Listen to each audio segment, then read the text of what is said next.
본문과 같은 본문의 말씀입니다만 신약성경 91면 누가복음 3장 1절로 6절까지의 말씀입니다. 이 말씀을 봉독할 때 살아계신 하나님의 음성을 들으실 수 있기를 소원합니다. 디베르 황제가 통치한 지 15해 곧 본디오 빌라도가 유대의 총독으로 헤롯이 갈릴리의 분봉왕으로 그 동생 빌립이 이두레와 드라고니 지방의 분봉왕으로 루사니아가 아빌레네의 분봉왕으로 안나스와 가야바가 대제사장으로 있을 때에 하나님의 말씀이 빈들에서 사가랴의 아들 요한에게 임한지라.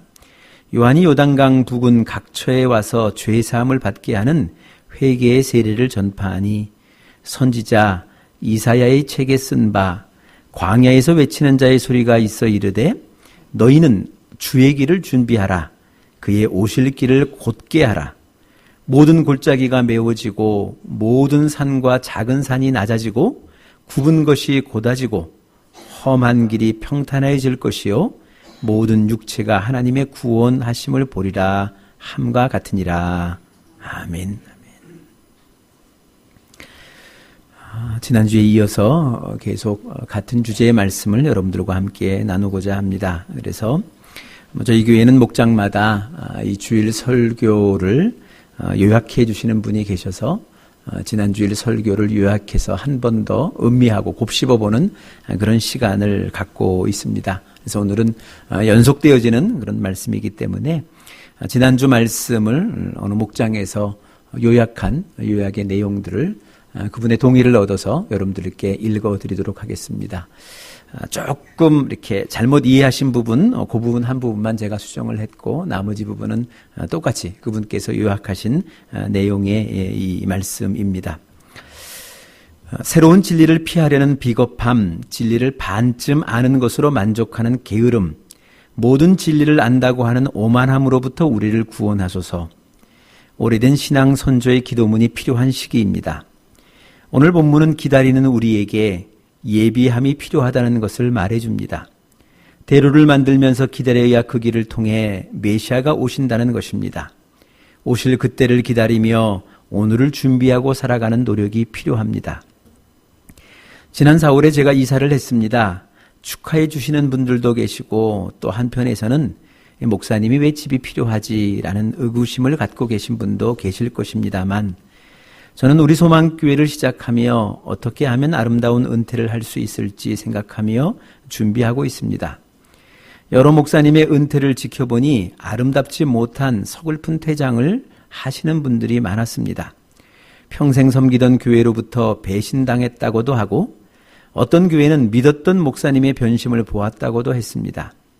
평생 목양을 감당하신 목사님의 은퇴 이후 삶을 책임져주는 원로 목사 제도가 수많은 사람들 가슴을 멍들게 하고 아름다운 퇴장을 막는 걸림돌이 되는 것을 보았기에 저는 원로 목사 제도를 개인적으로 적용하지 않으려고 은퇴 후에 제 삶을 준비하고 있습니다.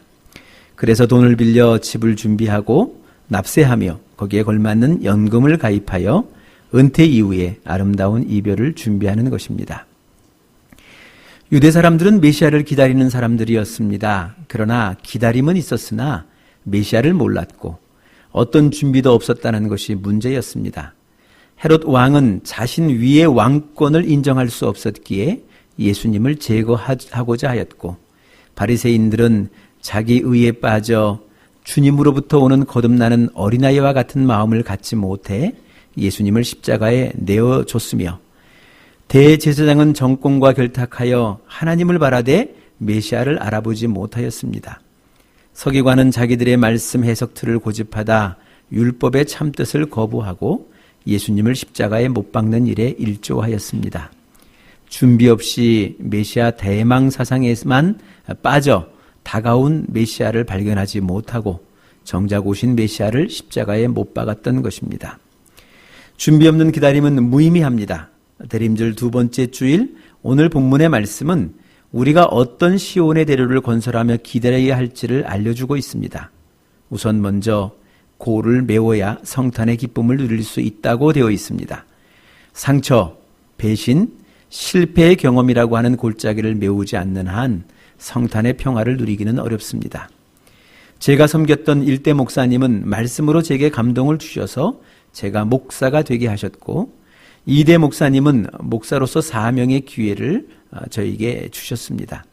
그러나 이 두 분을 정점으로 내 편과 네 편이 나뉘어 다투는 교회에서 많은 상처를 입기도 하고 받기도 했습니다. 올해 성탄절을 준비하며 고를 메워야 오실 메시아를 맞이할 수 있다는 이 말씀이 제게 사무쳐 왔습니다.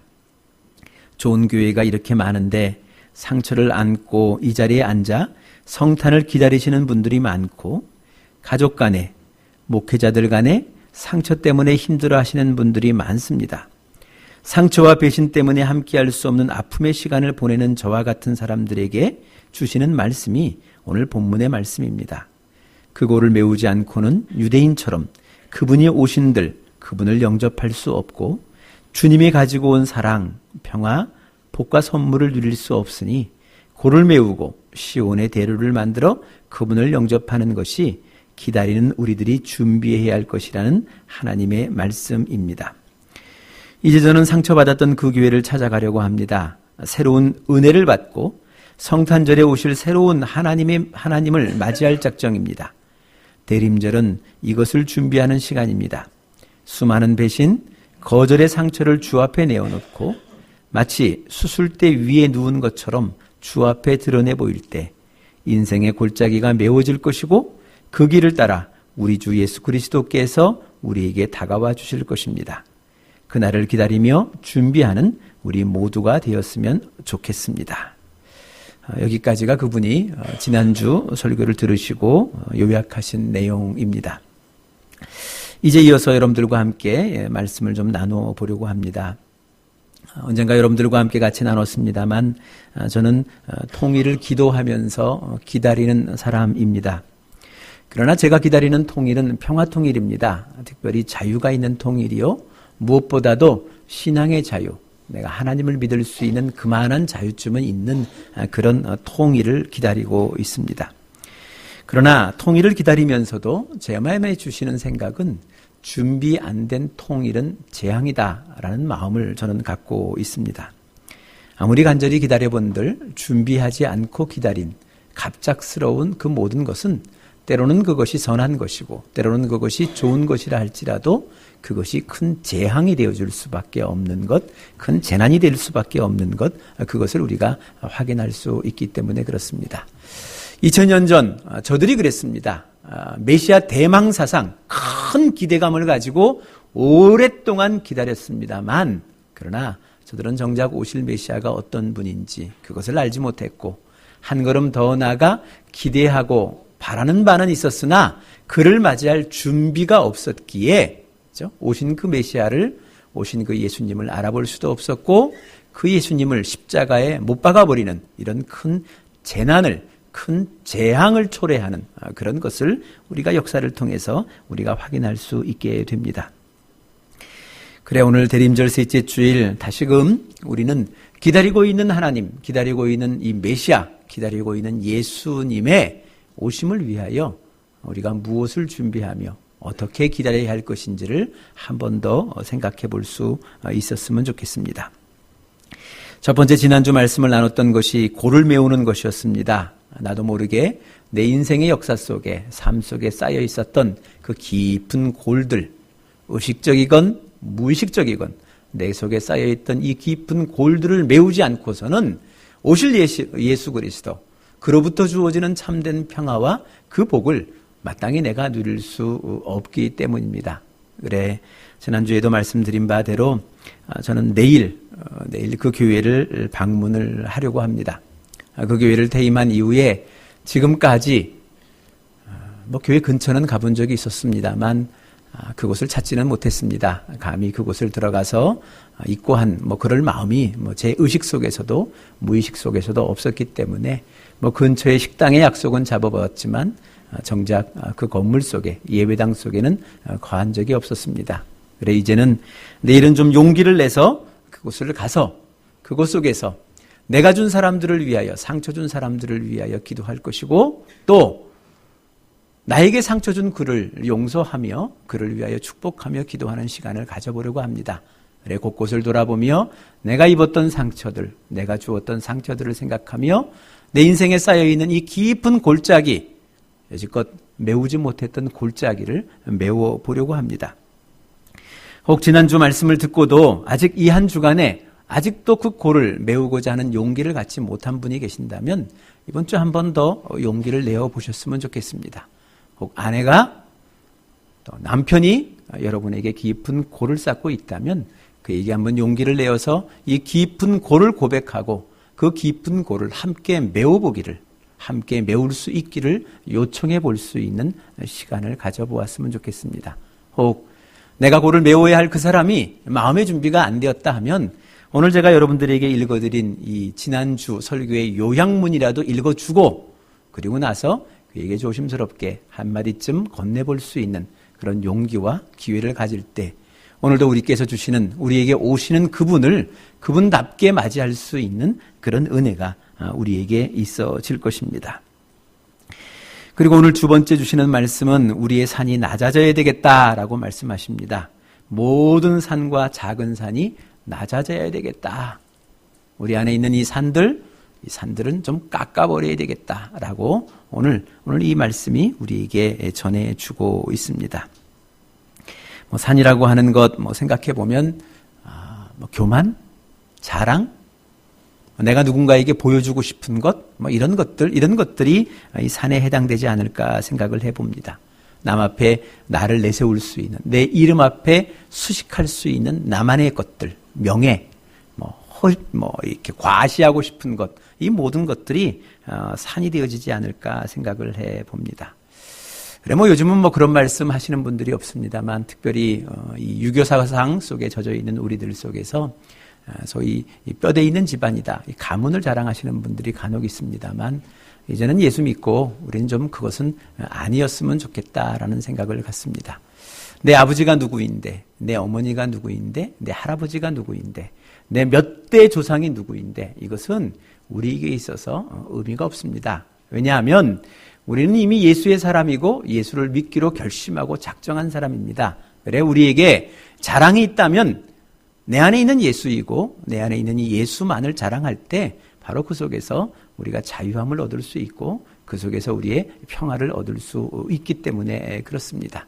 그래 이 뼈대가 있는 가문 이런 얘기들은 좀 안 했으면 좋겠다라는 생각을 갖습니다. 언젠가도 이야기 나눴습니다만 히브리 사람들, 유대 사람들에게는 성이라고 하는 것이 아예 없습니다. 아예 없고요. 그저 누구누구의 아들, 그래서 주니어라는 단어를 쓰면서 자신을 소개하긴 합니다만 내 조상이, 내 아버지가, 내 할아버지가 누군 이런 것 별로 중요하지 않습니다. 그냥 지도자 하면 모세를 생각하고 왕 하면 그죠? 다윗을 생각하고 조상 하면 아브라함을 다 생각하지 거기에 내 아버지가, 내 할아버지가, 내 몇 대 위의 조상이 이런 개념들이 저희들에게는 없습니다. 그래 우리도 이제부터는 좀 내 안에 있는 예수를 좀 자랑거리 삼아서 그죠? 내가 자랑하고 싶은 내 가문들 이런 것들로부터 좀 자유했으면 좋겠다라는 그런 생각을 갖습니다. 그런 의미에서 오늘도 우리가 간증하는 시간을 가졌습니다만 우리가 간증을 준비할 때에 늘 조심해야 될 대목들이 거기 있습니다. 여러분 간증이라는 것은 내 안에 계신 예수를 자랑하는 시간입니다. 그를 높이는 시간이죠. 비록 나의 이야기를 하고 있습니다만 나를 통해 일하시는 예수가 드러나는 시간이 바로 간증 시간입니다. 그러하기에 간증을 준비하는 모든 사람들의 마음속에는 그 마음이 있어야 됩니다. 하나님, 나는 감춰주시고 예수가 드러나게 해주십시오. 나는 낮춰주시고 예수는 높여주십시오. 나는 드러나지 않게 하시고 예수는 자랑하게 해주십시오. 라는 마음껏 예수를 자랑하고 싶은 그런 마음이 있어야 될 것이고요.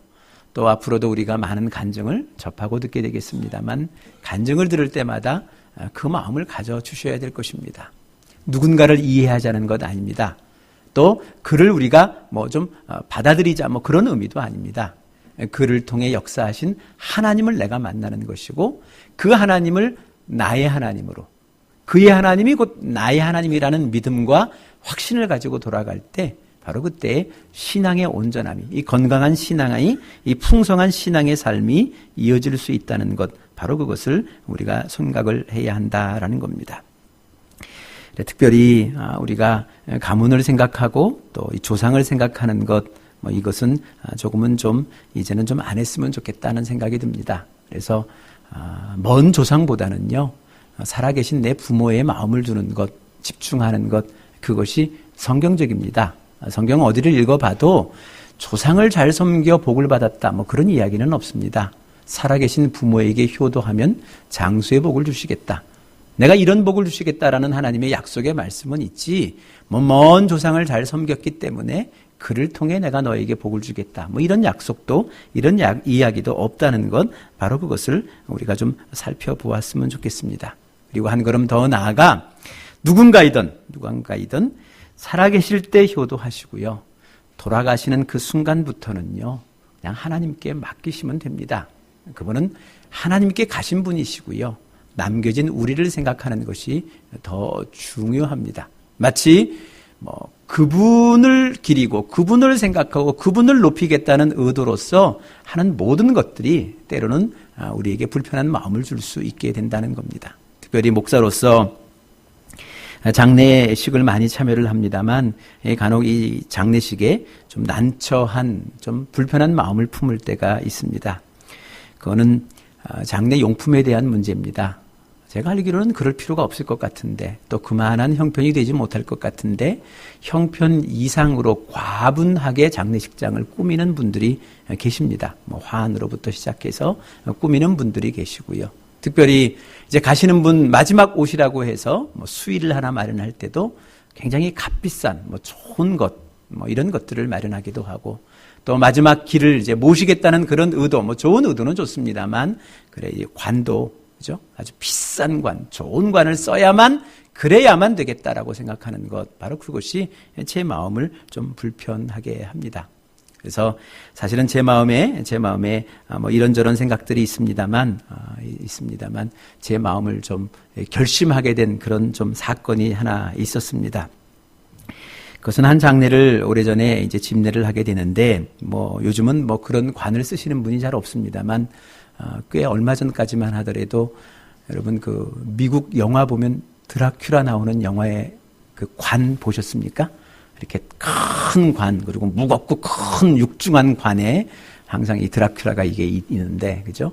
그 관을 이제 사용하시는 분들이 좀 간혹 계셨습니다. 그러니까 굉장히 크고 나무도 무겁고 좋은 것으로 오칠도 귀한 것으로 했다 그래서 굉장히 고가의 관입니다. 그 관을 쓰는 장례를 집례를 하게 되는데, 제가 염할 때 처음 들어가니까 그 관을 보고 좀 저럴 필요 없겠는데 마음을 좀 불편한 마음이 좀 있었는데, 아니나 다를까 화장장에서 사건이 터진 겁니다. 사건이 터졌는데, 장례장 화장장을 가게 되면 보통 유가족들은 다 관망하는 곳으로 이제 안내를 받게 되고요. 유가족 대표 한 사람과 이제 목사가 마지막 관이 화구까지 들어가는 장면을 볼 수가 있습니다. 그래서 화구 곁에까지 이제 목사로서 가까이 가게 되는데, 그날 그 관을 이렇게 그 화구에 넣어주기 위하여 돕는 그분이 그 관을 화구에 넣으시면서 이렇게 툭 뱉은 얘기를 제가 그 바로 옆에 있었으니까 제가 듣고 만 겁니다. 지랄하고 자빠졌네.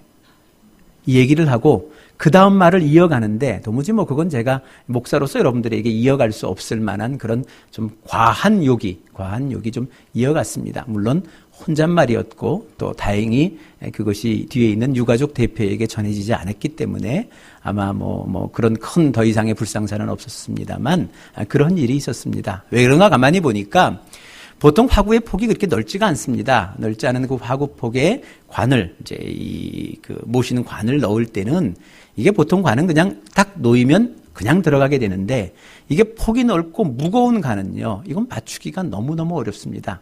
좁은 폭에 맞추기가 어려우니까, 그죠? 삐뚤어진 걸 다시 맞추게 되고, 넣었다가 뺐다가 그걸 혼자 다 하거든요. 혼자 다 하니까 자기도 모르게 힘이 드니까 이 말이 툭 튀어나오는 거죠. 그래서 제가 그 순간 결심을 했습니다. 나는 나중에 갈 때 제일 싼 관 한다. 제일 가벼운 거 한다. 내가 갈 때 절대 욕먹고 안 간다. 제가 그 생각을 결심을 했습니다만, 여러분 제가 그래서 물어봤어요. 끝난 후에 누굴 탓하려고 하는 것이 아니라 물어봤어요. 많이 불편하셨어요? 라고 물어보니까 그분의 말이 그래요. 보는 것도 제가 봐도 불편해 보이지만 이런 관을 사용하면 화장 시간이 최소 30분 늘어납니다. 그 얘기를 해요. 그죠? 관 태우느라고 시간 다 소비하는 거죠. 이런 일들을 우리가 겪게 된다라는 거죠. 여러분, 우리가 자칫 잘못하면 이런 허례가, 이런 허식이 마치 그분을 높이는 것처럼 생각하지만 정작 그분은 그 순간 욕먹을 수 있습니다. 세상의 사람들로부터 지탄받을 수 있게 된다라는 것 아니겠습니까? 그러니 세상 떠나가시면 그 순간부터요, 하나님의 나라 들어가신 분은 하나님께 다 맡겨드리고 오늘 살아계신 내 부모에게, 그죠? 효도하는 것, 바로 그것이 성경적이고요. 그것이 예수를 믿는, 이 하나님을 믿는 하나님의 백성들의 이 마지막 이 아름다운 모습이라는 것을 우리가 늘 생각을 했으면 좋겠습니다. 오늘 이 말씀을 묵상하면서 제 마음속에 우리가 싸울 수 있는 산이 무엇인가를 생각하면서 그런 생각을 했습니다. 교만함, 그런 것도 우리가 높은 삶이 될 수도 있겠습니다만 무언가 허례하고 허식하고 또 과시하려고 하는 마음들, 그렇죠? 과시하려고 하는 그 모든 것들이 나도 모르게 쌓아 올리는 나만의 산이 되어지고 그 산이 쌓이고 쌓이게 되어지면 큰 산이 되어지고 높은 산이 되어져서 결국은 그분께서 오시는 그 길을 턱 막아버리는 그런 장애물이 되어줄 수 있겠다라는 생각을 갖습니다. 또 한켠에 또 하나 주시는 생각은 사건이 있어서 그렇습니다만 이런 겁니다. 우리가 세상을 살아가면서 누군가에게 인정받고 일하며 사는 것 중요합니다. 그러나 우리가 누군가로부터 인정받는 그것을 우리가 목표 삼을 때 그것이 산이 되어줄 수 있겠다라는 생각입니다. 거기에는 지난주 제 친구와의 관계 속에서 겪었던 일이 있어서 그렇습니다. 지난주가 며칠 전에 제 친한 친구 그 아내 와이프가 제게 전화를 갑작스럽게 했습니다. 그리고 하면서 통화도 하고 또 이 카톡을 통해서 이 문자를 통해서 여러 가지 상황들을 저에게 전해주고 있는데 부탁은 하나입니다. 남편 말려달라는 부탁. 내 남편 좀 말려주십시오라고 하는 그런 부탁을 하는데 그런 내용을 들어보니까 이런 겁니다. 제 친구 중에 하나가 중소도시에 조그만 준종업병원에 일을 하고 있습니다. 그 병원의 초창기 작을 때부터 열심히 일을 했던 덕에 아마 이 주인 이사장의 눈이 들어서 지난 직전까지 원장의 시간을 경험을 했습니다. 이 메르스라고 하는 국가의 큰 사태도 또 주님의 은혜 가운데 잘 마무리 짓고 임기를 다 마무리한 후에 이제 다 자신의 후임자에게 원장을 넘겨주었는데 여기서부터 좀 사건이 터진 것 같습니다. 이 신임 원장이 요즘 세상의 말로 얘기한다면 제 친구를 자꾸 이렇게 밀어내고 디스를 하는 겁니다. 디스를 해서 이 의사들도 죄송스럽습니다만 이 자기의 영역 다툼이 좀들 있으시거든요. 과마다 다툼이 있는 가운데 신임 원장이 자신의 진료의 영역들을 이렇게 간섭하기 시작하고 또 진료의 내용들을 좀 이렇게 간섭하기 시작하는 그런 일들을 제 친구가 좀 겪었던 것 같습니다. 그것을 겪으면서 그 마음속에 그것이 좀 이렇게 불편하고 힘이 들어서 어느 날 그 아내에게 선언을 한 겁니다. 때려치운다. 나 그만한다. 나 개업하자. 이러고 이 선언을 한 겁니다. 그 선언을 들을 때까지만 하더라도 그 친구 아내가 자기도 분노하고 화가 났으니까 어떻게 그럴 수 있냐 그 친구가 그러면서 화가 나면서 그럽시다. 까짓것 우리 집 담보 내서 돈 빌려서 개업합시다라고 선언을 같이 빡 해놓고 돌았으니까 이거 나이 지금 50이 넘어서 중순이 이 50대 중반이 넘었는데 이 나이에 개업을 한다는 것이 너무너무 두려운 겁니다. 두려운 마음이 들어서 저 남편은 지금 개업할 자리를 본다고 매일 쫓아다니고 있는데 저걸 말릴 길은 없고 자기도 동의를 했으니 말릴 길은 없고 이제는 친구 목사 이분에게 부탁을 해야 되겠다 싶어서 이제 저한테 전화를 걸고 이제 문자를 보냈던 것입니다. 그래서 제가 그 문자를 받고 그 전화를 받고 그분과 함께 이거는 제가 전화로 할 일은 아닌 것 같고 제가 다음 주 시간을 내서 친구를 꼭 만나서 친구와 함께 이야기를 좀 나누겠다라고 이제 약속을 하고 끊고 그 다음날 새벽에 와서 기도하는 시간을 가졌습니다. 그런데 그달 저녁에 또 하나의 문자가 온 겁니다. 목사님, 해결됐습니다. 해결됐습니다. 그리고 문자가 왔어요. 궁금했잖아요. 어떻게 해결되는지 궁금해서 이제 또다시 제가 이 통화를 통해서 확인을 했습니다. 어떻게 해결이 됐어요? 제가 기도는 했지만 응답이 빠르네요. 그러면서 이제 물어보니까 그 해결의 내용이 이런 겁니다. 갑자기 그날따라 남편도 그렇고 자기에게도 그렇고 하나의 생각이 드는데 이사장님의 뜻을 물어보자라는 생각이 들었다는 겁니다. 그래서 이사장님의 그 주인 오너의 생각이 신임 원장에게 머물러 있다면 그 생각을 동의하면 나 그냥 그만두는 게 낫고, 또 그러나 그 이사장의 생각이 신임 원장이 아닌 나에게 아직도 나를 신뢰하고 내게 머물러 있다면 계속 일을 하자. 뭐 그런 지혜가 떠올랐던 것 같아요. 그래서 바로 아침에 이제 당장 쫓아가서 이사장님을 이제 독대한 겁니다. 독대한 내용들 뭐 여러 가지가 있겠습니다만 결론은 나는 신임 원장에게 생각에 동의하지 않는다. 나는 너의 생각에 동의한다. 이 말 한마디를 들은 겁니다. 그 말 한마디를 듣고 그 남편이, 제 친구가 기분이 아주 업이 돼가지고 집으로 돌아와서 나 개업 안 해. 나 계속 진짜 열심히 일할 거야. 그리고 열심히 일하겠다라는 그런 결심을 자기에게 피력했다라고 그렇게 응답을 준 겁니다.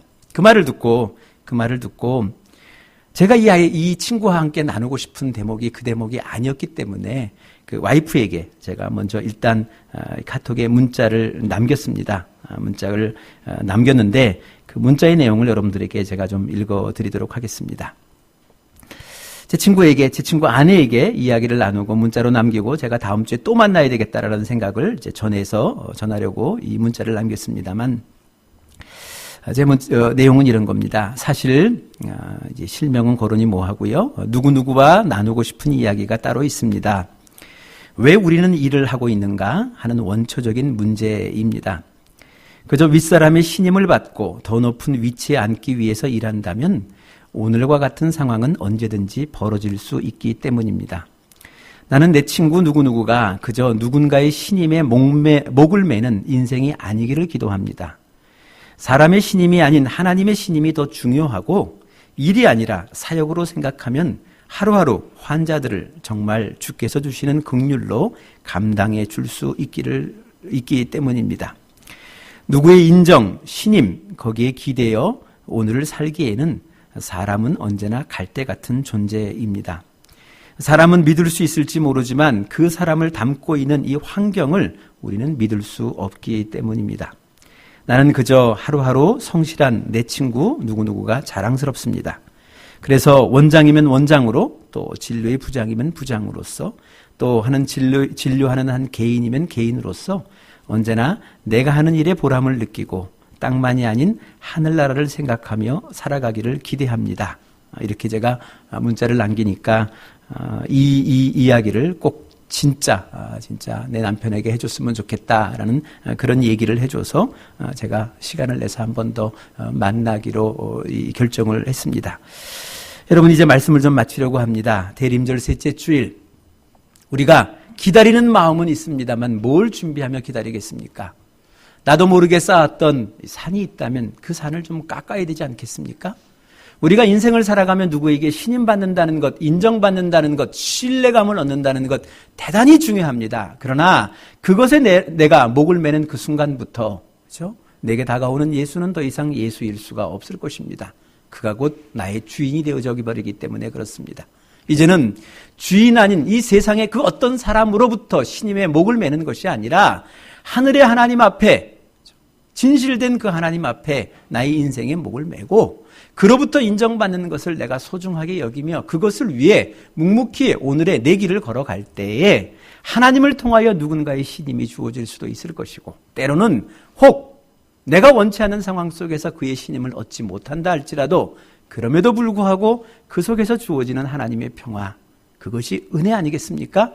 그 은혜를, 그 평화를 우리가 비로소 누릴 수 있게 될 것입니다. 혹 지금 누군가, 어떤 상사와 어떤 관계 속에서 누군가로부터 인정받았다는 그 마음으로, 그 기쁨으로 세상을 살아가고 있다면 그 높은 산을 깎아 버리셨으면 좋겠습니다. 또 한 걸음 더 나아가 누군가로부터 지금 인정받지 못한 그 상황 때문에 불편한 마음을 갖고 있다면 그 산 또한 과감하게 깎아버리셨으면 좋겠습니다. 바로 그럴 때 바로 거기서부터 그 길을 통하여 우리 주 예수 그리스도께서 우리에게 다가오실 것이고 그의 평화가, 그의 은혜가, 그의 사랑이, 그의 복이 진정 우리들의 복으로서 우리가 누리고 나눌 수 있는 크신 하나님의 도구가 되어질 것입니다. 기도하시겠습니다. 하나님, 기다리고는 있습니다만 아무 준비 없는 무의미한 시간, 또 되어본들 재난과 같은, 재앙과 같은 시간을 우리가 기다리고 있는 것은 아닙니까? 오늘로 우리가 조금씩 말씀을 묵상하며 내 안에 큰 것이 아니라 그 조그만 것이라도 주를 맞이할 그 길을 준비하며 예비할 수 있는 그런 복된 시간이 되게 도와주옵소서. 골이 있다면 골을 메울 수 있는 용기와 지혜와 능력을 허락하시고 또 나도 모르게 나 스스로 쌓았던 높은 산이 있다면 그 산을 과감하게 깎아버리게 하시며 조금씩 내 안에 쌓여가고 있는 작은 산이 있으면 그 작은 산이라도 주 앞에 내어놓고 깎아버릴 수 있는 그런 용기도, 그런 지혜도 우리에게 있게 하여 주옵소서. 그래, 주께서 오시는 그날, 성탄의 그날, 그 오신 그 예수 그리스도를 기쁨으로 맞이하고 주로부터 주어지는 행복과 주로부터 주어지는 평화를 누리며 이 세상 속에 오직 그 예수 그리스도를 자랑하며 간증하며 사는 우리 복된 인생 삼아 주옵소서. 모든 것을 하나님 앞에 위탁하옵고 예수 그리스도 이름으로 기도드리옵나이다. 아멘.